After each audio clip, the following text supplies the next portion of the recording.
এই মদিনা আমার জন্ম দিতে শরীরে রক্ত জড়াইছি, ওহুদ পাহাড়ের দাঁত ভাঙ্গা রাইখা আসছিলেন নুরুদ্দিন। দুনিয়ার সব নবী গাল ভরা দাঁত লইয়া কবরে আসছে,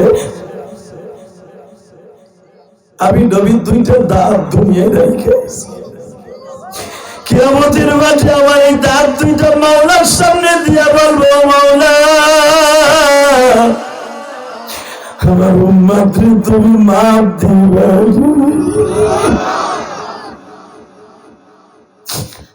নুরুদ্দিন তুই তাড়াতাড়ি আমার কবরের কাছে যা, যদি ওই বেঈমান দুইটা আমার কবরে আমার লাশে হাত দেয়, আমার জিসম মুবারকে যদি হাত দেয়, আমার কদমে হাত দেয়, পুরা মদিনা সারা পৃথিবী আল্লাহ উল্টায়া ফেলবে।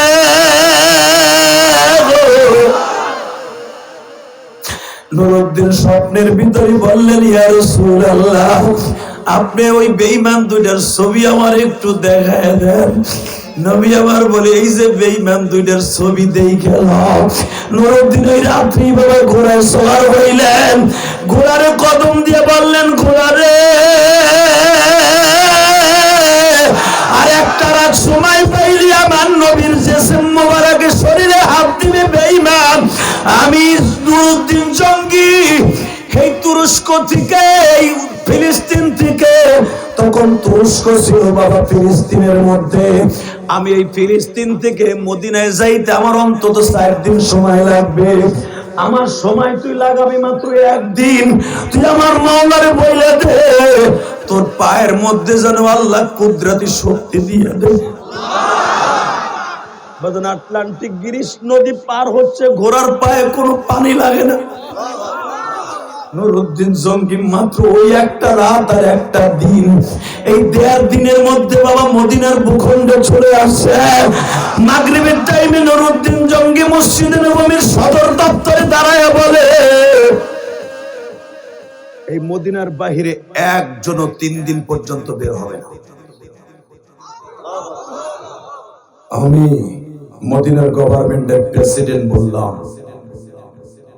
3 দিন সময় দিলাম, একটা প্রাণীও পুরুষ আর মহিলা মসজিদে নববীর থেকে কোনো পুরুষ কোনো মহিলা বের হবে না। খাওন দাওন গোসল সব মসজিদে হবে। পুলিশের এনএসআই আমাদের দেশের বুঝাবার জন্য বলছি, ডিবি, এনএসআই, ডিজিএফআই সব বলে, স্যার আপনি তো কখনো ইনফরমেশন না দিয়ে আসেন না, আজকে কেন আসছেন? বলে, কথা বলবা না, আমি ইনফরমেশন পাইয়েই আসছি। জোরে জোরে জোরে জোরে। কত বড় আশিকে রাসূল ছিলেন মদিনায়। এই বেজরমা ইহুদির বাচ্চারা কত বড় বেজরমা, তাই এরা চেয়েছিল তোরা নবী মুহাম্মদ নিয়ে বাহাদুরি দেখাস, তোরা বলস নবী জিন্দা কবরে শোয়া, তোর নবীর আইনা কাইটা আরব সাগরে বাসাই দিব। এদের প্ল্যান ছিল এইটা। কষ্ট হইতেছে ফাঁকা নেই দেখে এখন কানবেন। দেখবো আমি আশিকে রাসূল এখানে কয়জন আছে। আমার নবীর যদি স্বপ্নে দেখতে চান, নুরুদ্দিন জঙ্গির মতো চোখের পানি দেয়া, আবার নবীর ইশক অন্তরে ঢুকান, আপনি ঠিকই এই চোখের পানি যারা ফেলবেন আমার নবীরে দেখতে পারবেন। আর জীবনে একটা দিন যদি আমার নবীকে দেখতে পারেন, আপনার জন্য জান্নাত ওয়াজিব, জাহান্নাম হারাম। নুরুদ্দিন জঙ্গি বলেন, কেউই বের হবে না। সমস্ত ডিপার্টমেন্টের সমস্ত পুলিশ, আমি বুঝাবার জন্য বলছি, ওই জামানায় তার বিডিআর আর্মি ছিল না, বাহিনী একটাই ছিল, বুঝাবার জন্য বলছি। আর্মি, পুলিশ, বিডিআর, আনসার যা আছে সব মসজিদ নববী ঘেরাও করে বসে আছে। সবাই সমালোচনা করতেছে, বাচ্চার মাথা বুড়া বসে পাগল হয়ে গেছে। নুরুদ্দিন জঙ্গি বললেন, যারা মসজিদে ঢুকছে একটা পুরুষও বের হবে না। নুরুদ্দিন জঙ্গি ভেবেছে এই বেঈমান দুইটা তো কাজ শুরু করার জন্য রাত্রি বের হবে। নবী আমার বলছে, আর একটা রাত পাইলে আমার লাশে হাত দিবে, আমার গায়ে হাত দিবে, ওরা রাত্রে বের হবে। নুরুদ্দিন জঙ্গি তার দিয়ে তাকিয়েছে, অ্যাটেনশন, কে বের হয়ে দেখবো। বাজান রে, ইশারের নামাজটা শেষ হয়ে গেল, খাওয়া দাওয়া মসজিদে শেষ। নুরুদ্দিন জঙ্গি খুতবা দিচ্ছে, পুলিশকে বলে দিছে গোয়েন্দা বিভাগকে দেখবা কে বের হয়। হঠাৎ করে দেখা যায় দুইটা শয়তান বের হয়ে যাচ্ছে। আসলে আপনাকে কষ্ট হয়ে গেছে, হ্যাঁ মুনাজাত করে আল্লাহুম্মা আমিন। আল্লাহ আমার ভাইদের কষ্ট হয়েছে, আমিও কষ্ট হয়ে গেছে। আল্লাহ যাই ওয়াজ 1.5 ঘন্টা হয়েছে, তাহলে এবারে সুবহানাল্লাহ বলবেন তো? আমি জানি আপনাদের খুব ভালো লাগতেছে, এই জন্য চাই হয়েছেন। আমি জানি কি কি কম না কম এইবার বলবেন, হ্যাঁ ইনশাআল্লাহ বলুন তো। এই দুইটা কুত্তা বাইরে হইতেছে। আমার নুরুদ্দিন জঙ্গি বলেন, দেখো তো এই দুইটা লোক কোথায় যায়। স্যার এরা তো আল্লাহর ওলি, এরা 1.5 বছর মদিনায় আসছে স্যার, এরা কারোবারই খায়ও না, এরা দাওয়াত তাবলীগের দিন ভরে কাজ করে, রাত্রে ঘরে তো বাইরে না। দাওয়াত তাবলীগের কাজ করে লাগ দেখবেন গাঠটলে অনেকে যায়, যাই ওই গাঠটির উপরে পাড়া দিয়ে ফ্যান চুরি করে, আছে না নাই? এই জন্য কি তাবলীগের দোষ? দোষ তো বদমাইশের। কথা বল না কেন?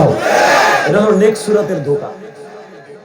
কিন্তু দেখা যাইতেছে নেক ওরা তো ইবলিস, ঠিক না?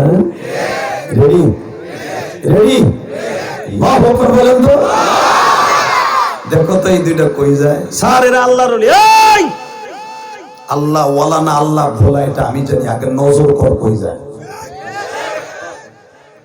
উপরে দেখে চক চক করলে শোনা হয় না, এটা এমডি শোনা হতে পারে। এমডি শোনার ঘর কেউ কেসি গেট তালা 300 টাকার তালা মারে, আর স্বর্ণের দোকানে তালা মারে অন্তত 8টা 10টা, ভিতর দিয়ে মারে, বাইট দিয়ে মারে, লোহার প্যারাক মারে, এরপরে ভয় থাকে, দারোয়ান রাখে। কথা বল না কেন? হ্যাঁ নুরুদ্দিন জঙ্গি বলে দেখো কোথায় যায়। বাজানরে যখন যাইতেছে হঠাৎ করে যাইয়েই তার দরজা ক্লোজ করে দিছে। নুরুদ্দিন জঙ্গি তাদের পিছনে পিছনে গেছে, ইতিহাস খুলে দেখেন, উলামায়ে কেরামের কাছে জিজ্ঞেস করবেন। দরজা যখন ক্লোজ করে দিছে, লাগায় দিছে, নুরুদ্দিন যে টক টক করে আওয়াজ করতেছে দরজা খুলো। বেঈমান দুইটা পোশাক পাল্টাইতেছে, কারণ যে ঘরটা তারা ভাড়া নিয়েছে এই ঘরের থেকেই বাবা তারা শুরু করছে কাজ। তাদের মিশন ওই ঘরের উপরে বাবা, ওই গর্তের উপরে যেখান দিয়ে সুড়ঙ্গ পথ খনন করেছে, বাংকার খনন করেছে, ওই বাংকারের উপরে একটা চকি দিছে, ওর উপরে আবার একটা বাতি দিছি, এর উপরে আবার একটা ডাল দিছি, এরপরে খন্তা কোদাল পাশে রেখে দিছি। বাজান 1.5 বছর ধরে তারা এই ষড়যন্ত্র করতেছে। নুরুদ্দিন জঙ্গি যখন ঘরের মধ্যে ঢুকতে দেরি আছে, তারা কোদাল নিয়ে দাঁড়ায় গেছে, আঘাত করবে। নুরুদ্দিন জঙ্গি কেন নাম রাখছে? নুরুদ্দিন জঙ্গি এমন একজন মর্দে মুজাহিদ ছিল বাবা, একজনের কাছে 20 জন মুজাহিদ, তার সামনে কিছু না। সালাউদ্দিন আইয়ুবীর মতো একজন মার্দে মুজাহিদ, যেই সালাউদ্দিন আইয়ুবী এই ফিলিস্তিনকে বাবা এক যুগের উপরে শাসন করছে। সালাউদ্দিন আইয়ুবীর বিবি নিজে টুপি সেলাই করে সংসার চালাইতো। কি মনে করেন আপনি? এই সালাউদ্দিন আইয়ুবীর মতো একটা মার্দে মুজাহিদ নুরুদ্দিন জঙ্গি বেঈমান দুটারে কুকুরের মতো বাবা বেঁধে ফেললেন, জনমের মতো মাইক দিয়া দুনিয়ার থেকে খতম করলেন কুত্তা দুটারে। সমস্ত সৈন্য সামন্ত আশ্চর্য হয়ে গেল, যারা 1.5 বছরের ভিতরে কারোর সাথে কোনো কথা বলে না, তাদেরকে আমাদের বাদশা এইভাবে মারলো, বুঝতে পারলাম না। এখন চোখের পানি ফেলে কাঁদবা আশিকের রাসূল ভাইরা। নুরুদ্দিন জঙ্গি লাথি দিয়ে খাটটা ফেলায় দিল, পাটিটা ফেলায় দিয়ে টর্চ লাইট নিয়ে বাবা যখন গর্তের মধ্যে নামছে, মারতে যায় দেখে কিছুদিন যাওয়ার পরে আর কোনো বাতি লাগে না। আমার নবীর শরীরের হালত পুরা গর্তাল হয়ে গেছে, পুরা গর্তাল হয়ে গেছে। আল্লাহর কুতুবের মুরিদেরা নুরুদ্দিন জঙ্গি করলিং করে করে বাবা যাইতেছে, যায় দেখি আমার নবীর কুদরতি বরকতের রহমতে দুইটা পাও হয়ে গেছে। ওই গর্তের ভিতর দিয়ে আলো বের হয়ে গেছে।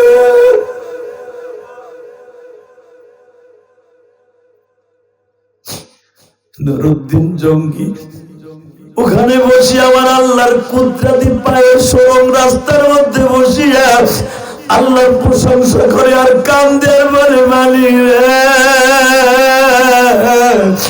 যার জন্য তুমি দুনিয়া বানাইছো তার সাথে এই কাজ করছে আল্লাহ।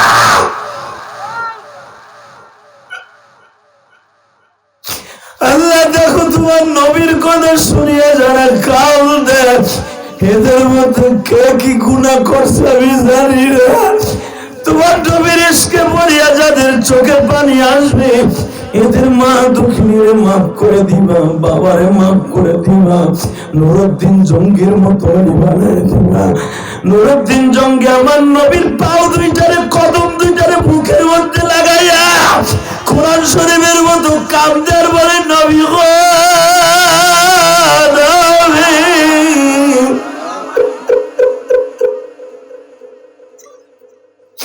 আমি জানি আপনার ইন্তেকালের পরে আজ পর্যন্ত আপনার মাথুর করার পরে কবর দেওয়ার পরে কেউ আপনার জিসিম মোবারক সরাসরি ধরতে পারে নাই, যদিও স্বপ্নের মাধ্যমে কেউ ধরছে।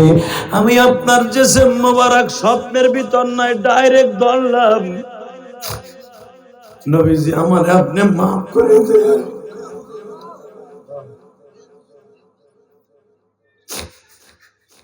নুরুদ্দিন আমার নবীর কদম বুকে নিয়ে কাঁদতে কাঁদতে বাবা বেহুশ হয়ে গেলেন।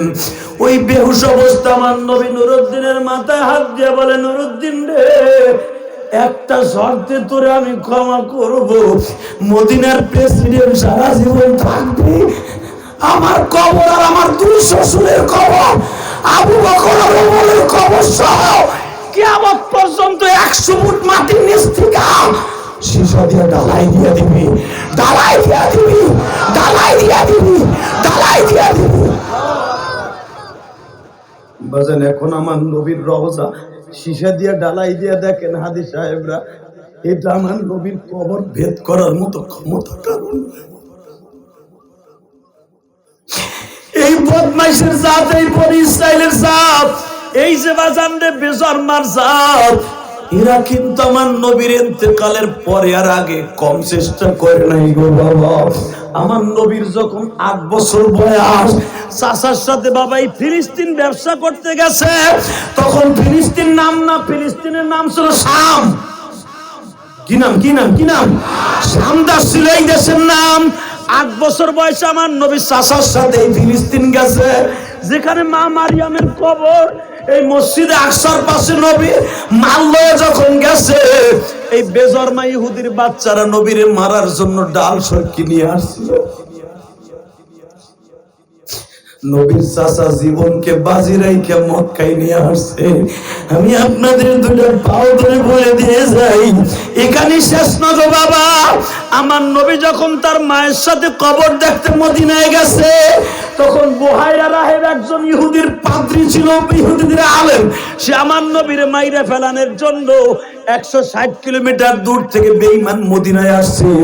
যখন আমার নবীর চেহারাটা দেখছে, তার মায়া লেগে গেছে। আমার নবীর চেহারা মোবারকের মধ্যে এমন বরকত ছিল বাবা, আমার নবীর দেখলে আর ক্ষুধা লাগতো না, আমার নবীর দেখলে কেউ পানির পিপাসা লাগতো না, আমার নবীর দেখলে কেউ কোলে না নিয়ে পারতো না। ওই 160 কিলোমিটার দূর থেকে আসছে আমার নবীর বাইরে ফেলবে। আমেনা লাভ দিয়ে আমার নবীর কোলে নিয়ে কয়, বাবা ও বাবা তুই এদিকে আয়, এই লোকটা চাওনি বেশি ভালো না। এই যুবক তুই উঠিস না, ভাই এই বয় ভাই 5টা মিনিট বয়, আমি অসুস্থ মানুষ, এই আমি তোদের পাও ধরে গেলাম, জীবনে আর দেখা হবে কিনা জানি না, যদি দেখা না হয় কিয়ামতের মাঠে দেখা হবে ভাই। এই কোরআন হাতে নিয়ে বলে গেলাম, আমি অনেক কষ্ট করে মাহফিল করি, কেন জানো? আমি 2টা ওয়াজ করি না, আমি প্রতিদিন 1টা ওয়াজ করি, আমার টাকা আমি হালাল করে নেই। আমি 30, 35, 40 মিনিট ওয়াজ করি না, আমি ঘাম ঝরারেও পয়সা নেই, আর আমার টাকাগুলো সব আল্লাহ রাস্তায় খরচ হয়। তুই আগে দেখবি আমি কি করি, 4 কোটি টাকা খরচ করে একটা মসজিদ বানাইছে বাবা, ঢাকা কেরানীগঞ্জ। মানে প্রধানমন্ত্রী ফ্যামিলিতে বিয়ে করতে ইচ্ছে করলে প্রধানমন্ত্রীকে চাইলে কোটি টাকার উপরে পাইতাম। জীবনে হাত পাতি নাই, আমি পাতলে আপনাদের কাছে পাচ্ছি, কোনো বড় লোকের কাছে পাতি নাই। এই যে আপনারা মোসাবার ভিতরে 100টা টাকা দিলেও আমি মসজিদে খরচ করি। এই কোরআন হাতে নিয়ে বলে গেলাম, কারণ আমার বাড়ি গাড়ির আর দরকার নাই, বাড়ি গাড়ি বহু করছি। আল্লাহ একজন মানুষকে থাকার জন্য যা দরকার টাউনে আল্লাহ আমাকে দিছে। এখন জান্নাতের বাড়ি করার জন্য আমি ঘুরতেছি দেশ বিদেশে, আলহামদুলিল্লাহ বলতে পারলেন না? আপনারা যে টাকাটা দিয়েছেন এই টাকাটাও মসজিদে চলে গেছে। আমি মসজিদ করতে যে বাবা এখনো 23 লক্ষ টাকা ঋণী, কারণ আপনাকে মসজিদ মাসার কমিটি আছে, আমার কোনো কমিটি নেই, আমি একা আল্লাহর সাথে নিয়ে করছি। আমি রাত্রে টাকা কামাই, সকালবেলা বিল দেই। যদি আপনার বিশ্বাস নয় যায় দেখবেন, যদি আমি মিথ্যা কথা বলে থাকি, আপনি গেছিলেন না দাওয়াত দিতে? জিজ্ঞেস করেন এর কাছে, মোটামুটি জিজ্ঞেস করো। মিথ্যা কথা বললে আপনাকে জুতার আমার গাল। আগে আমার সম্পর্কে জানবা, তারপরে মন্তব্য করবা টাকা নিয়ে কি করি। আর তোমাকে নায়িকা গায়িকারা টাকা নিয়ে সিনেমার হল বানায়, ছবি বানায়, জাহান্নামে রাস্তা করে, কথা বলেন না কেন? কষ্ট হইতেছে বাবা? আমি আপনাদের চোখে পানি দেখতেছি, পানিটা আপনার জন্য নাজাতের উসিলা হয়ে যাবে। আমেনা যখন টান দিয়ে আমার নবীর বুকের মধ্যে নিয়ে বলে, বাবারে এই লোকটার চাউনি বেশি ভালো না, তোরে মাইরে ফেলবে, এবার আপনি কানবেন। আমার নবী বুহাইরা রাহাবের কাছে কি বলে, এখন আওয়াজ দিবেন, আপনি আমারে মারতে আইছেন, আপনি আমারে মারবেন। বুহাইরা রাহাব আমার নবীর দিকে এক নজর তাকায় রয়েছে,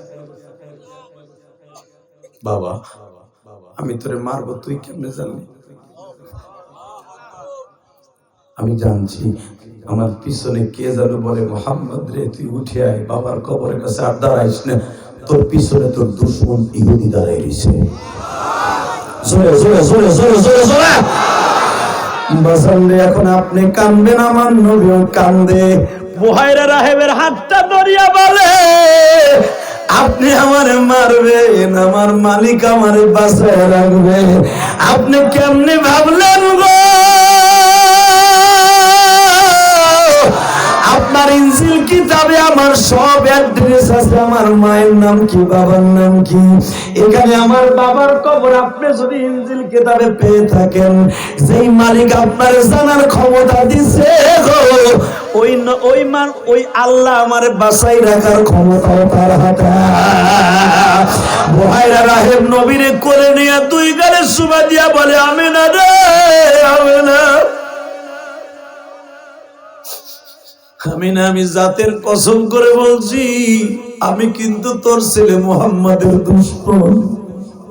আমি যদি তোর ছেলেটার খবর এখন মাত্র 10 কিলোমিটার দূরে যেয়ে দেই, খ্রিস্টান পাদ্রীদের কাছে দেই, আমি কিন্তু 1000 টাকা পুরস্কার পাবো।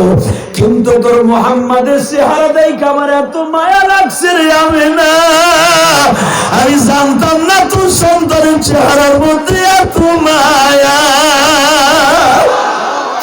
কিন্তু আমার একটা প্রশ্ন, ওই গডের কাছে, তারা তো গড বলে, আল্লাহ বলে না বাবা, বলে ওই গডের কাছে একটাই প্রশ্ন, যেই মানুষটার এত দামি বানাইলো, ওই মানুষটার কেন এতিম বানাইলো?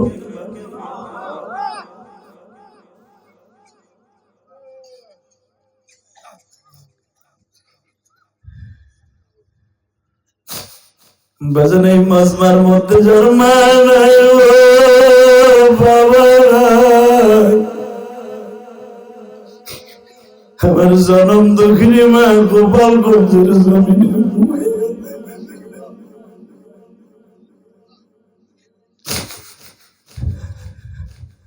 আমার মা আমারে 12 বছর বয়সে বলছিল, ইলিয়াস রে যদি কোনদিন টাকার মালিক হও, একটা মসজিদ মাদ্রাসা বানাই।